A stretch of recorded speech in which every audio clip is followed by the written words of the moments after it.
This little baby budgie has spraddled legs. As you can see, the legs stick out at 90 degrees to the body.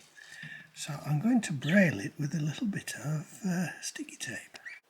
So I have stuck its legs together at the hop joints with a thin strip of elastoplast. It's about 10 days later now, and the improvement has been remarkable. I did try fixing his ankles together again as well, but that was less successful. He managed to get the tape off every time. Anyway, at least he's mobile on his legs, which is good. And he doesn't really like being handled. What a cheeky little chap. Isn't that lovely? Now, I've never done this to a budgerigar before.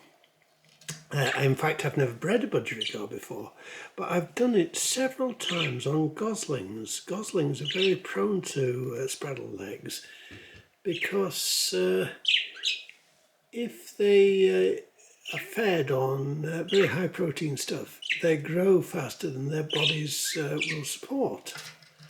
And I don't know, maybe that's the same thing with budgerigars, but this is certainly a way to help them on the way. Mum and Dad are up there saying, where the hell's our baby gone? They won't desert him because they don't like him being handled. And here's the same little fella a couple of weeks later, scampering around using his legs just as he should. So I think we can call that job a success. There we are. I hope this video helps somebody, and if it does, I'd really appreciate it if you'd subscribe to my channel. It doesn't cost you anything and it helps me out.